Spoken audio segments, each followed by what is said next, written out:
emission introduction of my topic. Under the Low Carbon Mobility Blueprint 2021 until 2030, Malaysia aims to reduce its carbon emission intensity from 40% to by 2030. One key strategy is introduction of low emission zone, which is LEZ in major city starting with Kuala Lumpur. LEZ limits or change high emission vehicle to reduce pollution and promote cleaner transportation option such as electric vehicle and public transport. This policy is expected to impact logistic, consumer behavior, vehicle choices, and government investment in transport infrastructure. This report examines the potential short and long-term economic effect of Kuala Lumpur Plan LEZ using real-world case study and transportation economic theories.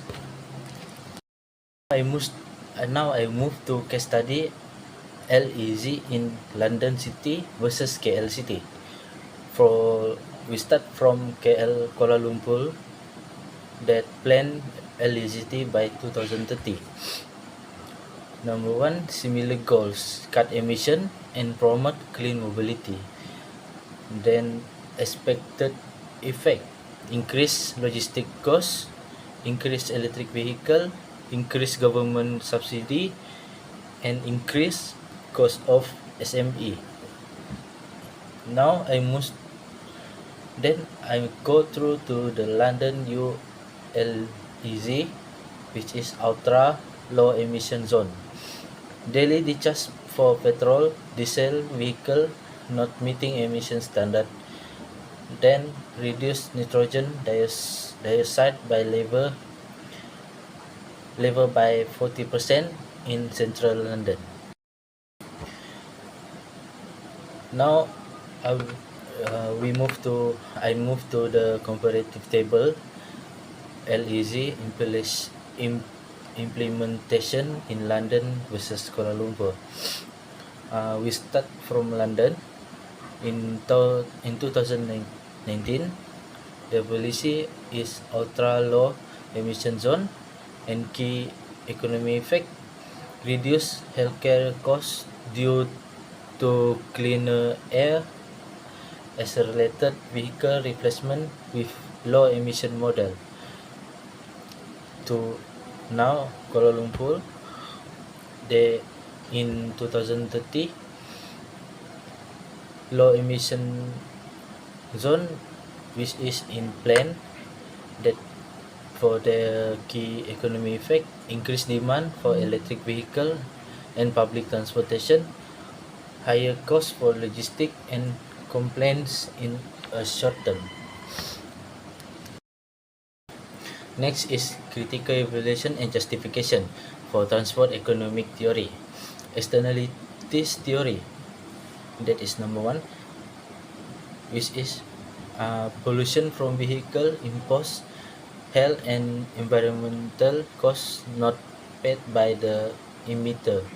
Second, LEZ acts as a tool to internalize this cost by encouraging high emission vehicle. Then next is intensity based policy, charging high emission vehicle disincentive. Number 2, encourage EV and public transportation to use in the Kuala Lumpur. And last, cost benefit analysis.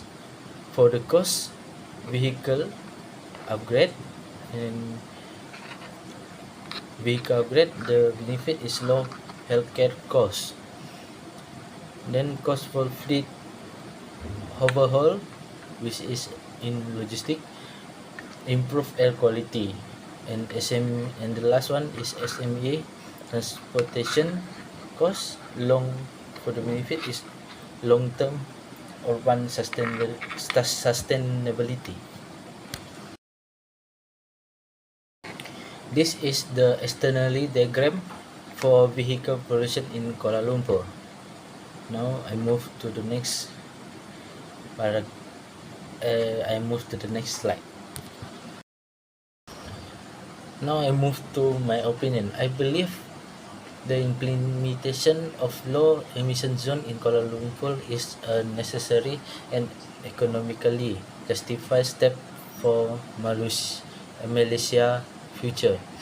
Although the policy may initially burden logistic provider, small businesses and vehicle owner with higher complaint costs, it is strategic to move to to combat long-term environmental and public health challenges. The LEZ back, backed by economic principles such as externalities and cost-benefit analysis offer a small incentive structure to shift both industry and customer behavior towards sustainability. In conclusion, the LEZ policy represents more than use and more than just a traffic control measure.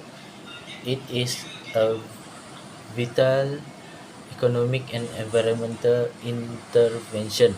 In short term, the policy might lead to increased operational costs and resistance from affected sector. However, in a long term, the economic benefits such as reduced healthcare costs, clean air, a strange EV industry, and sustainable urban development far outweigh the cost. From a transportation economy perspective, this policy efficiency internalize pollution costs and aligns with Malaysian carbon reduce goals. That's all from me. Thank you.